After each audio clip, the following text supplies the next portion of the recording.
Okay, good morning, everyone. So, this morning we will be talking about the third phase of an event.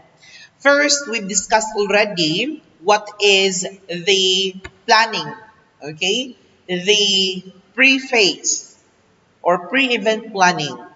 We've discussed already the on the show or on site event phase. Now, let's talk about the post event phase or activities. Okay, why it is very important na pa may poster nga human naman. The most important thing why we need to have post event activities or basically this is evaluation and also finalizing everyone na tanang mga gamit na to ma-secure, mauli, and then everyone is given feedback. Why it is important? It is because in the tourism and hospitality industry, we always want that our customers are all satisfied. Kinahanglan satisfied sila. That's the main goal. And after that, of course, the saman, at profit, of course. Kaya kinadi mata pwede magnegosyo nga watay profit. But then, please be reminded, okay, this is a very important reminded that after each event, we must conduct evaluation or asking the guest a short survey, just a card, then five Likert scale rating scales if they were satisfied to the host, to the food, to the other services, or what are the other factors to consider in an event. Okay? Basically, kung may tag-post, okay, human naman dapat, sir. Bakit ginanta dapat? No. You know what? Post-evaluation or post-event activities, post-event briefing is one of the most important thing to consider. It is because that's going to be the references of an event coordinator, suppliers that could make their services and products be better in the future. Ano man, because of this experience right now, ang mahitabuan na niya class is makuhaan na to siya basis. Like, sakto ba ni? Dili ba ni sakto? So therefore, in the future, makaingon na ka, okay, sayop niya siya, nabuhat na to before, then this is palpak. You know what? Dili kay ingon nagsige na kag-event, makaingon ka, okay na mauna na siya. No. In every event, lahi-lahi og circumstances, lahi-lahi og problems, lahi-lahi og challenges. Depends on the nature of the event. So basically, we have a lot of factors that would affect the entire event show. Klase-klase, daghan-daghan. No? Diverse kaayo ang mga factors. But then, as event coordinators, we must ensure that we've learned from it. That's the reason bitaw nga the post siya. It is because after the event happened, nahumanan ni siya. This is the learning process na dariya. Then you've learned. So therefore, from that, you will learn. Okay? Now, let's talk what is within the post-event. Conduct smooth post-event closure. Prepare comprehensive evaluation reports. Reconcile budgets accurately. Maintain good supplier and client relations. Identify improvements for future events. See, that's the objective. Basically, understandable na gid kay siya. In a basic, simple understanding, the purpose of the post-briefing, basically this is learning from the actions, the things that we've done during that event, learning from it, apply in the future to provide quality customer service and quality customer care. Next to that, we have it here, pre-event activities or post-event wrap-up, post-event phase. Events don't end when the last guest leaves. Wa diha na human ang tanan. Because the organizers still has important responsibilities. What are those? Clearing the venue, paying suppliers, thanking everyone, handling possible problems. This phase ensures closure and builds good relationship for future events, and specifically short briefing. Okay? Supplier A or vendor A, supplier B, supplier C. This is the feedback of our customers. So from that, they will learn and you will learn. So it's a good thing that when you have experiences in the events industry, you will learn a lot of things. You will learn how to prepare, like in 1 week nga event or tungkuan, di gyud dapat siya untop-untop nga ugma na kadayon mag-decor, ugma na kadayon mag-program, mag-event, magkuan sa kuan, kani kana dili siya po pwede because from my learnings, from my experiences, okay, kana siya ang mahitabo. So with your experiences, with the learnings imuhang makuha, gikan from that event mayon ka, di gid na siya mao. So let's improve mo ni atong pagabuhaton. That's the purpose. Why there is post-event activities. Now, post-event wrap-up, post-event phase. Number one, we have it here. Equipment and venue clearance. Okay, what is that? This is basically considering that when you move into that certain place, basically that's how it's normal design, the chandelier, the backstage, and the others. But then if you put some decorations in there, arrangements in there, changes in there, imo gid siyang ibalik sa original nga position, sa original nga image or positioning ang mga butang diha. And you need to clean. So that's equipment and venue clearance. Imo gyud pa nga ipang-pull out, wa kay pambilin, even mga balloons sa ipabuto, imo gyud hinluhan. That is your responsibility. Why it is important? Avoid extra charges from the venue. Make sure no equipment left behind to maintain professionalism. Kay kumutagam ang imuhang kanangkuhaan na supply for venue, wa nay mo dawat nimo. Next, step by step for that, coordinates with suppliers, check the venue contract for clearance rule, supervise dismantling of equipments, inspect venue with venue staff, make checklist if all equipments returned. Okay, that is a very important thing to consider. Now, let's talk about the final payment settlement. Okay, basically, class, in the events industry, if you are an event coordinator for your suppliers, mag-gini ako advice ninyo, based on experience in the events industry, been there for how many years in the events, ayaw yun pagbayad og full diretsyo sa inyong amount nga ibayad sa inyong customer. Sir, pila man ni down payment? At least 20 to 30% ang down payment. Anha lang yun. Deal or no deal. Then, after na padong human ang event, anha na nako ihatag ang full payment. Okay? With acknowledgement ng permahan or receipt. No, kung nasa yung receipt. Now, that's gonna be important good para both sides dili ta mga ilad. Kay kaso man gani og scam ka, at least 30% lang, pero dako gani kayong amount, gamay-gamay lang yun. Like 10 to 15% ang imo ang ihatag. Depende sa kadakon sa kwarta. No, kana siya. We need to be careful because daghan na kaayo karon nga panahon na ang mga scammer. But I am hoping that if you will be an event coordinator in the future, ayaw yun pagabuhata nga manlamang ta sa itong isig katao nga mang scam ta. Okay? That is a very important thing na a reminder sa tuang tanan. Now, final settlement, why it is important to avoid unpaid balances, avoid utang-utang, to build trust sa imuhang mga suppliers that you are a good payer. Okay? Next to that, step by step, okay, collect invoices, double check services if delivered, pay accordingly to contract, keep all official receipts. Next to that, supplier debrief and thanks. Okay, what it is?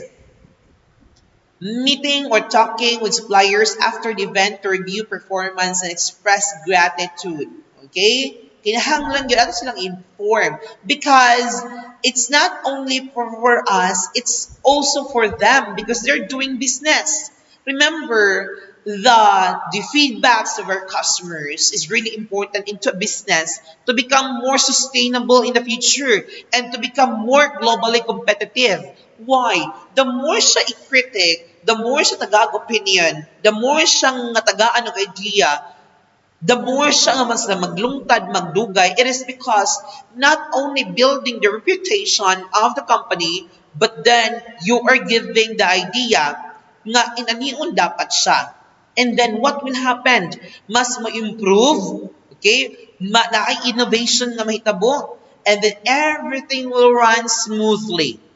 No? Mas mahimo pa siyang globally competitive. Okay.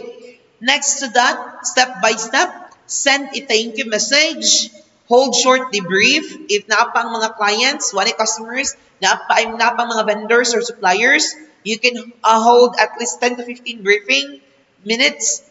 Okay?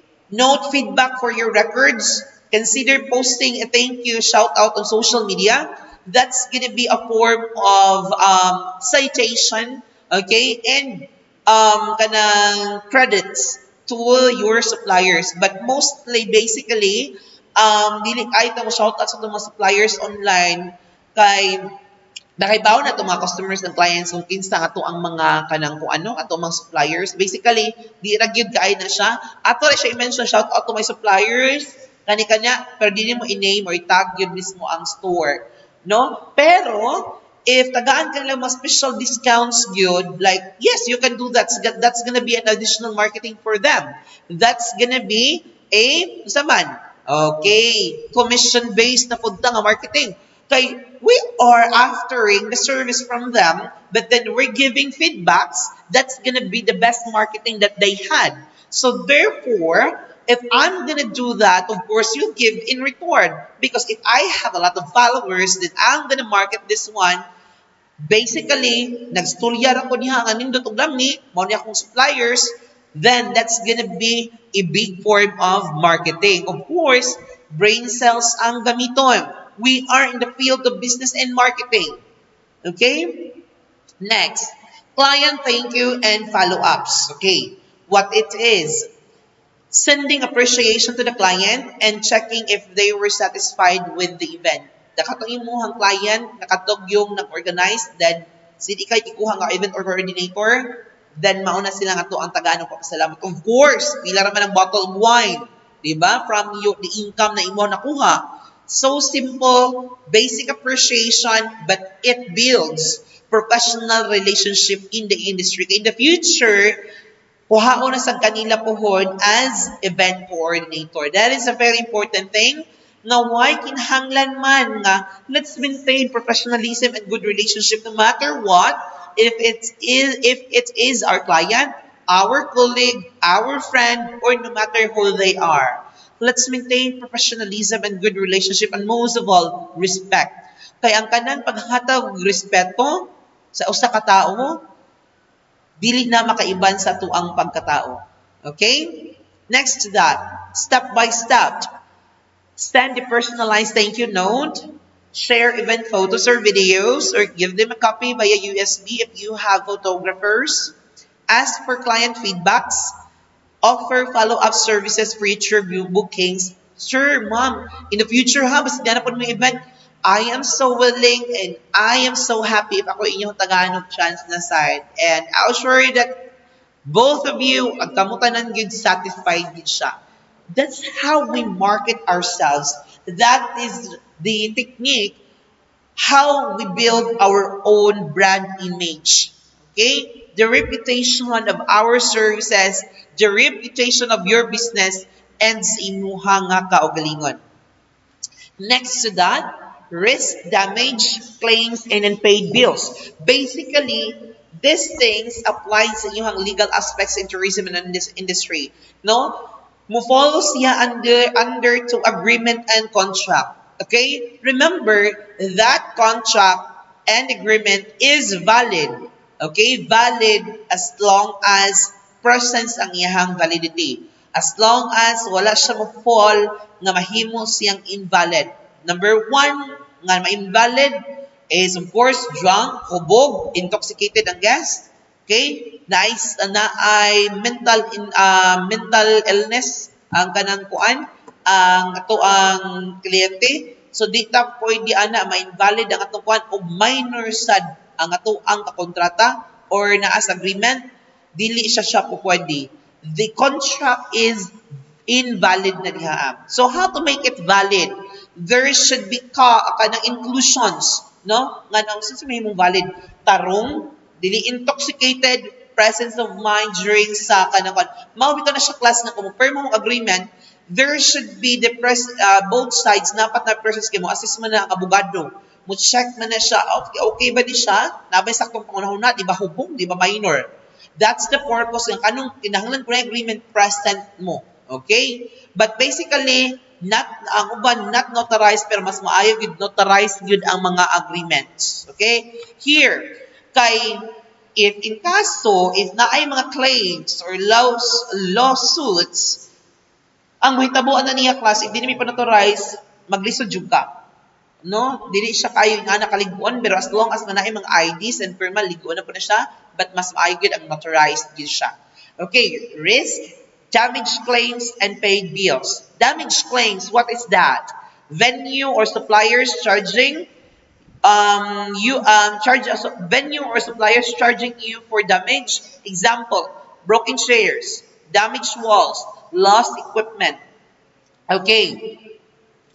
Except lang, og mahitabo class, force majeure. What do you mean by force majeure? According to the law, when there is force majeure, the services has not been yet offered, or the provider were not able to offer the services because of force majeure, nature calamities, linog, bagyo, baha, okay, thunderstorm, kanang kuan nga na damage diha, tornado, kana siya dili kita ka file, di sila ka file of claims ana, kita pod di ta ka file of claims ana. So therefore, if nahitabo nga na damage kanay force majeure, wala tay bayranan.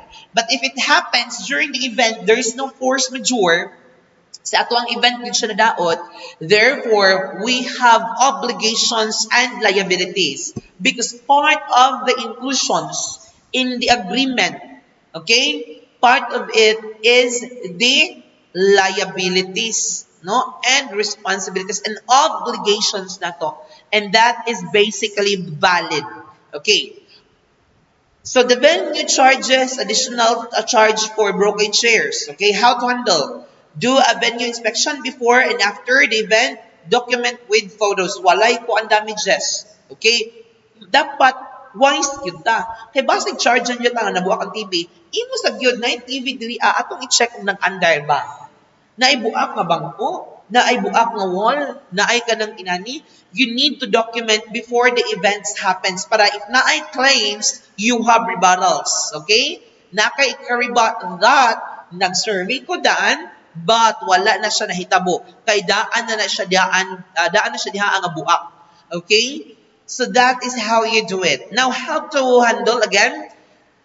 Have an event insurance policy. Okay, basically wala na kay siya, but then that is really good also para iwas ka sa mga bayranan in kaso labi na og dinagko na kayo.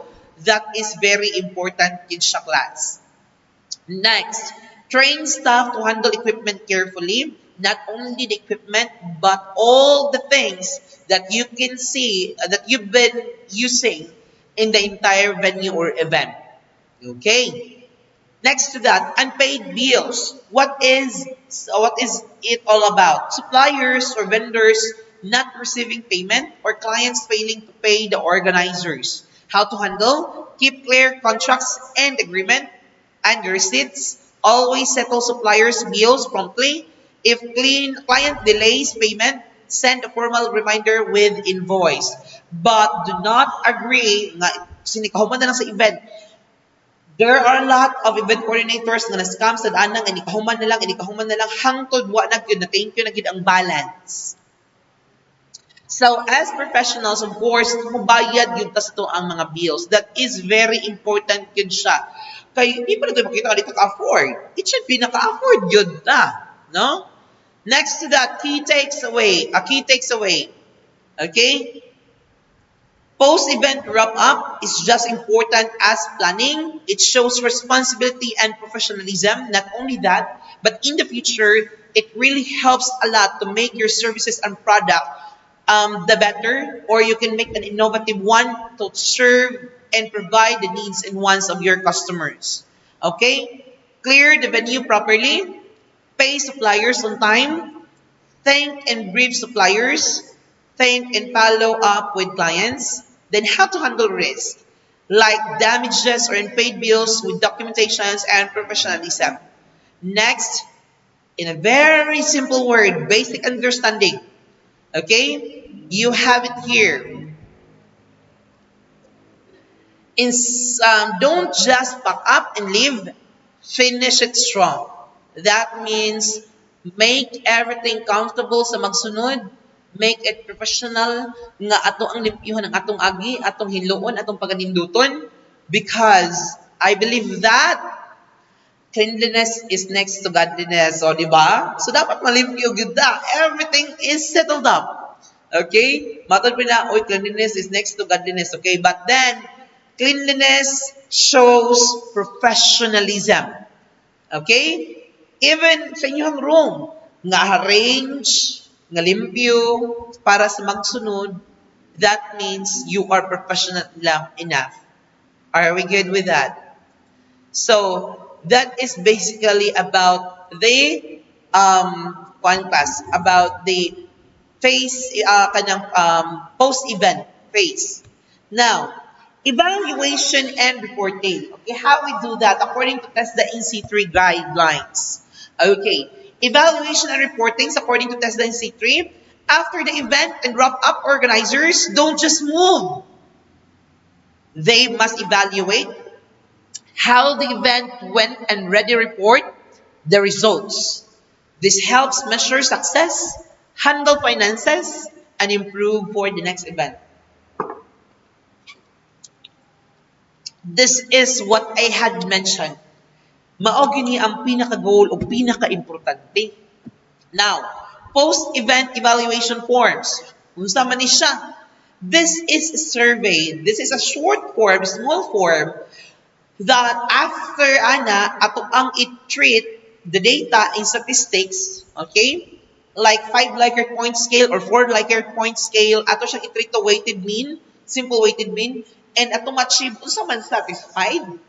Not satisfied ba si customer sa ato ang services nga gina-provide sa iyaha? Okay, how to do it? How to do the survey? Prepare a short form. Ask about food, venue, program, staff, overall satisfaction, the host, and everything. It should be rated from 1 to 5 or 1 to 4. Depends on the Likert scale that you will be using. Then distribute at the end of the event. Akanang padong na dyan human. Then collect and summarize responses. That means that treat the data. So once Likert scale atong gamiton, we will be using a tabulation for a weighted mean. Okay, simple example, you have it here. You can use stars, but I always use Likert scale. Now, financial reconciliation and reports. Okay, checking and balancing all money matters, expenses, payments, income, and profits. Kinahanglan atong ginang masabtan o mahibawan. Dili kay pataka ng tagkuot. To know if the event stayed within the budget, to ensure all suppliers and staff are paid, to prepare a clear report for the client or company. How to do it? Gather all the receipts, compare planned budget, list all incomes, compute total profit. Basically, this is the basic accounting. Very simple. Like you have the particulars, collections, then the expenses. What is the target budget? What is the maximum amount of budget for expenditures? Next to that is lessons to learn and improvement plans. Okay, what is that? Identifying what went well and what went wrong. Then making plans to do better next time. This is about lessons. Unsay atong ginabuhat karon? Sakto ba o dili? Kung sakto og maayo, atong buhaton sa sunod. Kung dili, dili nato buhaton sa sunod. Basic understanding. Okay? Next to that, how to do it?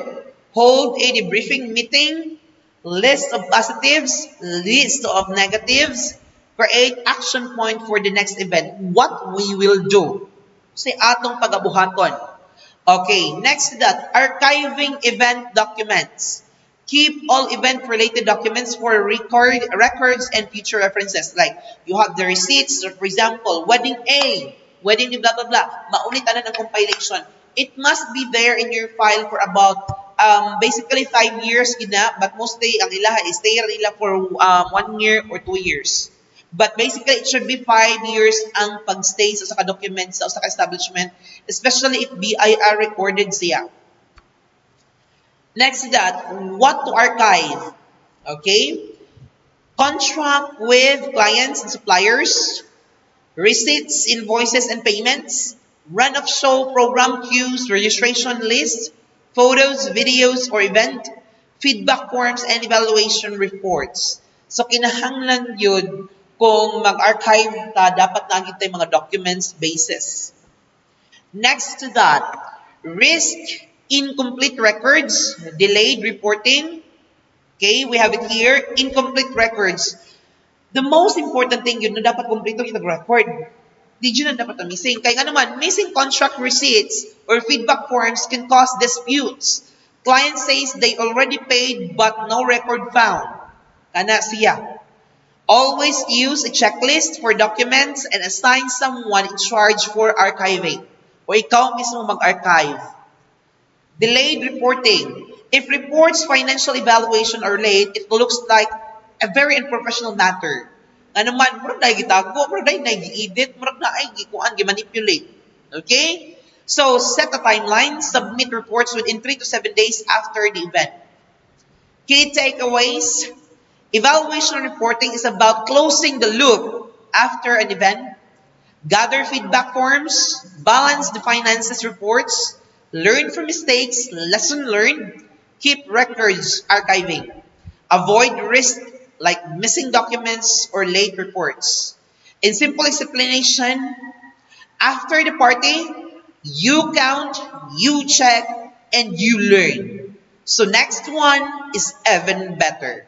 Okay? Pero in the future, mas nindot pag yun ang ato ang event nga pagabuhaton because we've been learning a lot. After those learning, applications, kung naay negative, okay, di na siya pwede, that's a lesson. Kung naay positive, a lesson, then apply.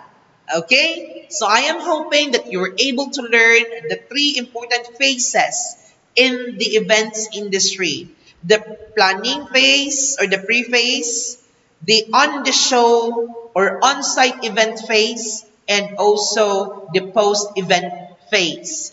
Everyone, I hope you learned this morning. Have a great day and God bless.